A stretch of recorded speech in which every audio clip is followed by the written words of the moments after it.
बिस्मिल्लाहिर्रहमानिर्रहीम अस्सलाम वालेकुम नाज़रीन, मैं हूं आपका मेज़बान दानिश अंसारी और आप देख रहे हैं मेरा YouTube channel Danish Ansari official. नाज़रीन आज हम बात करेंगे मलिक महबूब साहब से। आप सबके फेवरेट हैं, मशहूर एस्ट्रोलॉजर हैं। अस्सलाम वालेकुम मलिक साहब, कैसे हैं आप? वालेकुम अस्सलाम। अल्लाह का करम है। आप सुनाए क्या हाल चाल है दानिश साहब?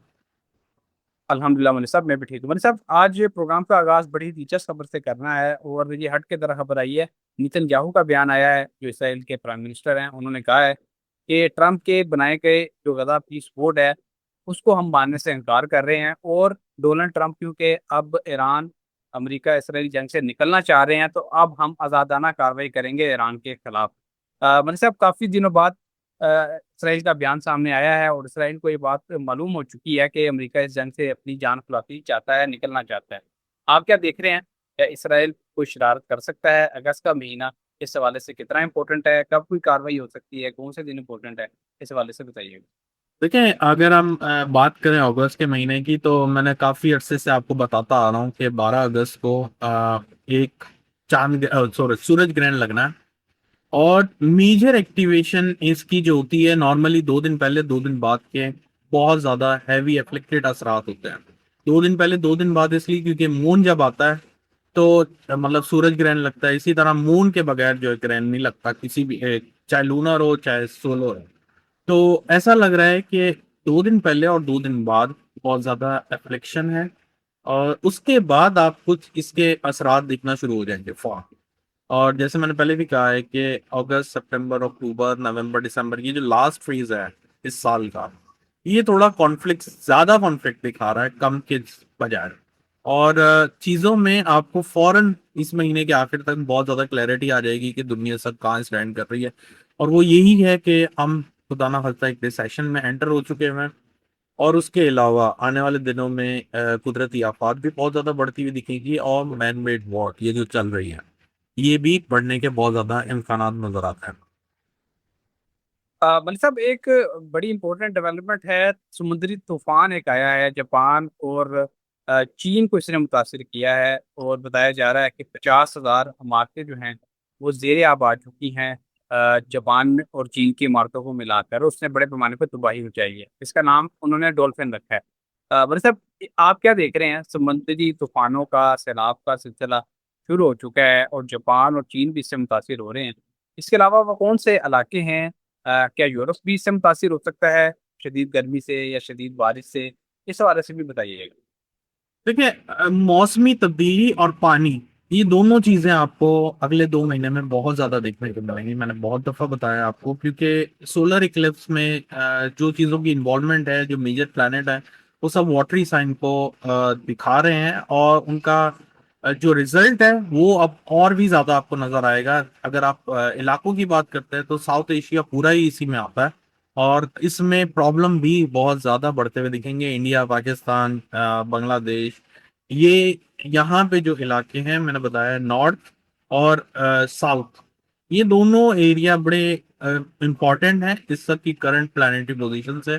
और इसमें आपको बहुत कुछ खुदा ना खासा देखने को मिल सकता। ओके मलिक साहब। अच्छा मलिक साहब, एक और बड़ी इंपॉर्टेंट खबर है कि एक तरफ एक जंग खत्म होती है तो दूसरी शुरू हो जाती है। सऊदी अरब पे हूसी बागियों ने हमला किया है और सऊदी अरब की एक सबसे बड़ी तेल कंपनी है अरामको, उसको नुकसान पहुंचाया है और बड़ा शदीद किस्म का नुकसान पहुंचाया है। अरबों डॉलर का नुकसान हो चुका है, इसी वजह से इतने बड़े पैमाने पे नुकसान पहुंचाया गया है। और सऊदी अरब ने भी अब ऐलान कर दिया है, ऐलान जंग कर दिया है और कहा है कि अब हम यमन पर बाकायदा अटैक करने जा रहे हैं। तो मलिक साहब, आप क्या देख रहे हैं? ये खित्ता एक और नई जंग की तरफ जा रहा है, यानी कि सऊदी अरब यमन की जंग जो शुरू होने वाली है, इसका क्या नतीजा देख रहे हैं? क्या ये एक तवील जंग होगी, इस तरह के ये पहले थी और वक्ती तौर पे इसमें ठहराव आया था और दोबारा शुरू हो रहा है? ये सिलसिला कितना तवील हो सकता है? तो आखिरी के 4 महीने मुझे ऐसा लगता है कि इस तरीके के कॉन्फ्लिक्ट बहुत ज्यादा दिखाएंगे। मैंने ये भी बताया आपको कि पहले 3 ममालिक शामिल थे, अब बहुत सारे ममालिक शामिल होते हुए आपको दिखेंगे। और एक दूसरे की बैक पर वो, और या फिर ये जैसे एमओयू वगैरह साइन हुए हैं आपके सामने ही हुए हैं, तो ये बहुत क्लियरली कॉन्फ्लिक्ट दिखा रहे हैं कि एक के पीछे दूसरा कंट्री कोई होगा। और इसी चक्कर में समहाउ दुनिया पूरी इन्वॉल्व होती हुई आपको दिखेगी। लेकिन ये जो आप ये समझ रहे हैं ना कि कोई मेजर कोई खुदा ना खास्ता हो जाए, तो वो तो नहीं होने वाला 2030 तक। मतलब जैसे तीसरी जंग जंग अजीम की बात करते हैं, तो मुझे नहीं लगता कि वो इस वक्त होने वाली है। ये चलेंगे, लेकिन जैसे मैंने आपको बहुत सी वीलॉग में बताया कि अब आप एक सीजन जो है जंगों का भी रख लें, तो ये जंगें अब जो है एक न्यू नॉर्मल हो जाएंगी, और आपको इसमें कोई भी मुल्क इससे दूर होते हुए नहीं दिखाई दी जाएगा, बल्कि इन्वॉल्व होते हुए दिखेगा। ओके वाले साहब। अच्छा वाले साहब, एक और बड़ी हैरानकुन बात है कि डोनाल्ड ट्रंप के बारे में सब लोग जानते हैं कि वो अक्सर ऐसे दावे कर देते हैं जो कि हकीकत से करीब नहीं होते। अब उन्होंने 5 अगस्त को एक दावा किया कि आपने हुर्मुज़ जो है आज ही हम खोल देंगे, लेकिन आज जो है वो 9 तारीख हो गई है, लेकिन आपने हुर्मुज़ भी अभी खुल सका। तो मलिक साहब, बेसिकली लोग जान चुके हैं कि ये मकसद होता है सारी दुनिया की जो मीशत है उसको कंट्रोल करने का। जिस दिन वो ऐलान करते हैं कि आपने हुर्मुज़ खुल जाएगी, उस दिन स्टॉक मार्केट ऊपर चली जाती है, तेल की प्राइसेस जो है वो नीचे आ जाती हैं। इस तरह के वो कंट्रोल करते हैं। लेकिन आगे आप क्या देख रहे हैं? क्या ये पॉलिसी पे जो ये कारबंद है, क्या ये तवील अरसे तक चल सकती है, या इसका इख्तिताम करीब है? मीशतें जो इस तरह कंट्रोल की जा रही हैं, क्या ये इसी तरह चलता रहेगा सिलसिला, या आगे जाके कोई कोलैप्स आ सकता है खुदा ना खास्ता? नहीं, ये इस तरह से सिलसिला कितना चलेगा? एक बात है, मुझे तो आगे मैंने बताया बहुत सारी दफा आपको, बहुत तकरीबन के फाइनेंशियल मार्केट अब डिस्टर्ब होगी। राहु जिस नक्षत्र में एंटर हुआ है उसका नाम है धनिष्ठा। उसमें ऐसा होता है कि पहले मार्केटें बहुत टॉप पर चली जाती हैं, और फिर एकदम से फॉल आता है, और वो फिर उसमें कोई इंसान निकल नहीं सकता इन चीजों से। तो टॉप तो मेरे ख्याल से सबने देख लिया अभी। इससे ज्यादा टॉप अगर एक डेढ़ हफ्ता चले गई तो चढ़ जाएगी, लेकिन मुझे आने वाले दिनों में बहुत बड़ा क्रैश नजर आ रहा है स्टॉक मार्केट में। वो ऑयल की वजह से हो, वो मार्केट की कंडीशन की वजह से हो, जिसकी भी वजह से, लेकिन क्रैश बहुत ज्यादा इमिनेंट हुआ है। मलिक साहब, इस सारी सिचुएशन में एक और अहम चीज ये हो रही है कि कतर की तरफ से दावा किया जा रहा है, अमेरिका की तरफ से दावा हो रहा है, यूएई ये कह रहा है कि आइंदा कुछ दिनों में मुआहदा हो सकता है अमेरिका और ईरान का। ये अचानक से जो ये बातचीत शुरू हुई है और ये र्यूमर्स एक तरह से मीडिया की खबरों की जीनत बन रहे हैं, क्या इसमें कोई हकीकत भी है? अचानक कोई मुआहदा होता आपको दिखाई देता है कि सडनली अचानक जंगबंदी हो जाए और सब कुछ जो इतना खलारा था, मच गया था, अब वो समेट लिया जाए, ऐसा खत्म हो जाए, ऐसा कुछ दिखाई देता है?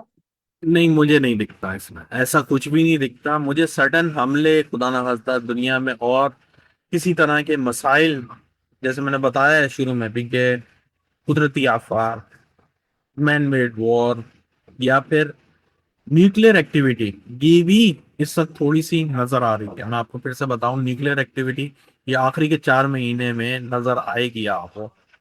माइट भी लीकेज हो, कुछ भी हो, लेकिन न्यूक्लियर से रेलेवेंट आपको न्यूज मिलने वाली है।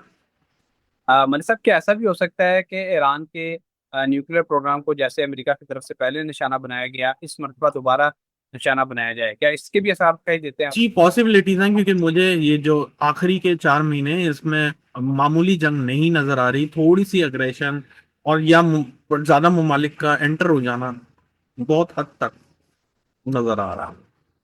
अच्छा मतलब साहब, कुछ पॉलिटिकल क्वेश्चन है और बड़े इंपॉर्टेंट हैं। एक सबसे अहम खबर जो है वो शफी जान है, तर्जुमान है केपी हुकूमत के। उन्होंने कहा है कि हमारे पास आखिरी ऑप्शन जो है वो लॉन्ग मार्च का है, 20 लाख लोगों के साथ पेशावर से निकलेंगे। अच्छा मतलब साहब, अब ये 20 लाख का दावा ये फर्स्ट टाइम नहीं हुआ। पाकिस्तान की तारीख में पहले भी इस तरह के दावे किए जा चुके हैं कि हम कितने लाख लोग लेकर आएंगे। अब 20 लाख भी हो सकते हैं, 20 हजार भी हो सकते हैं, लेकिन आप क्या देख रहे हैं? क्या ये इतना बड़ा फिगर जो उन्होंने इस्तेमाल किया है कि इतनी बड़ी तादाद में सितंबर में लोग क्या वाकई आपको सड़कों पर आते दिखाई दे रहे हैं? चले 20 लाख ना भी हों, 1 लाख लोग भी निकल आए तो हुकूमत का तख्ता पलट जाता है। कि इतनी बड़ी तादाद में लोग निकलते आपको दिखाई देते हैं? नहीं, मुझे नहीं लगता ये दावे गलत ही हैं, लेकिन अलबत्ता सितंबर से पहले अगस्त में मुझे बहुत कुछ नजर आ रहा है। मैं आपको बहुत बार बार बता चुका हूँ, और यही एम्फेसाइज किया है कि अगस्त का महीना जितना सुकून वाला या आराम से गुजर रहा है खैरो खैरियत से, आने वाले दिन मुझे बहुत डिफिकल्ट दिख रहे हैं, स्पेशली 12 अगस्त के बाद। आपको चीजों में बहुत मेजर चेंजेस नजर आना शुरू हो जाएगी। हम तो सितंबर के आखिर की बात कर रहे हैं, अभी बहुत दूर है उसको। तब तक वो इस बात पे कायम भी रहेंगे नहीं रहेंगे, वाकई जुलूस निकलेगा क्या होगा, आई डोंट थिंक सो। इतनी कोई बहुत दूर की बात है, सितंबर की बातें हम सितंबर में करेंगे, इनको कहने दें हमें।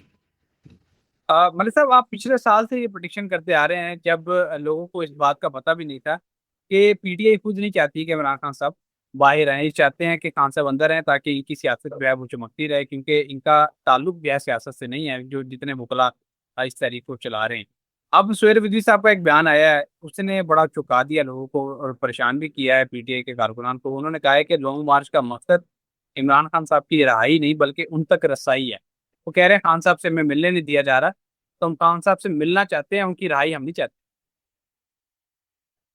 ये अजीब सी बात है, मतलब 20 लाख लोग आपसे मिलने के लिए लेकर आ रहे हैं, मुझे सेंस नहीं बन रहा। मैंने जैसे अभी भी बोला है कि इनकी बातों पे गौर ना करें। फिलहाल जो एक्शन नजर आएगा मतलब 12-13 के बाद, उस पे गौर करें। सितंबर की बात हम सितंबर में करेंगे, इनको बोलने दें फिलहाल। तब तक मुझे तो ये भी नहीं लग रहा कि सितंबर में ये लोग कोई मेजर मूवमेंट को स्टार्ट करते हुए पीटीआई अपने बेसिस पे दिखा सकेगा। तो अभी 27 सितंबर, अब हम इस फालतू में बहस कर रहे हैं। सितंबर में आने में भी टाइम है और 27 सितंबर तो अभी 2 महीने हैं। अच्छा मलिक साहब, लास्ट क्वेश्चन है। पाकिस्तान की पॉलिटिक्स का जिक्र कर रहे हैं तो पाकिस्तान के जो बॉर्डर्स हैं वो पाकिस्तान की सियासत में बड़ा असरअंदाज होते हैं। यानी कि जो हमारा वेस्ट का बॉर्डर है और जो ईस्ट का बॉर्डर है वो खास तौर पे बहुत ज्यादा असरअंदाज होता है। आप क्या देख रहे हैं आजकल यहाँ पे बहुत ज्यादा एक्टिविटीज हो रही हैं, अफगानिस्तान से भी बहुत सारी खबरें आ रही हैं, इंडिया से भी खबरें आ रही हैं, पाकिस्तान से मुताबिक बातचीत की जा रही है। क्या ईस्ट और वेस्ट जो है क्या दोबारा एक्टिवेट होने वाले हैं? क्या यहाँ से कोई कार्रवाई हो सकती है, कोई साजिश हो सकती है पाकिस्तान के खिलाफ, खुदा न खास्ता? मुझे नहीं लगता, मुझे सिर्फ अफगानिस्तान से सर लग रहा है, क्योंकि वो जो है ना, मैंने आपको पहले बताया कि वो जो वॉर है वो बड़ी लंबी वॉर चलेगी, क्योंकि वो गोरिल्ला वॉर वाले हैं और हम दूसरे टाइप की एक तरह जंग लड़ते हैं। तो ये जो अफगानिस्तान के साथ मसला है ये इतनी जल्दी हल नहीं होगा। इंडिया की बात हम 2027 में करेंगे, उससे पहले हाँ शरारतों में ये है कि आने वाले महीने में, मतलब अगस्त सितंबर में पानी छोड़ के वो जैसे अपना दिखाते हैं कि हम जो चाहे वो कर सकते हैं, तो वैसे हालात कुछ होंगे। इससे ज्यादा कुछ अभी फिलहाल नहीं नजर आता हूँ। मलिक साहब बहुत शुक्रिया, आपने अपने कीमती वक्त में से कुछ वक्त निकाला, इतनी ज़बरदस्त प्रेडिक्शंस और मालूमात हमारे साथ शेयर की। नाज़रीन आपका भी शुक्रिया, कमेंट्स किया करें, सवालात पूछा करें। इंशाल्लाह नेक्स्ट प्रोग्राम में अच्छी दिलचस्प टॉपिक का दोबारा पेश होंगे। अगली वीडियो तक के लिए मुझे और मलिक महबूब साहब को इजाज़त दीजिए। अल्लाह हाफ़िज़।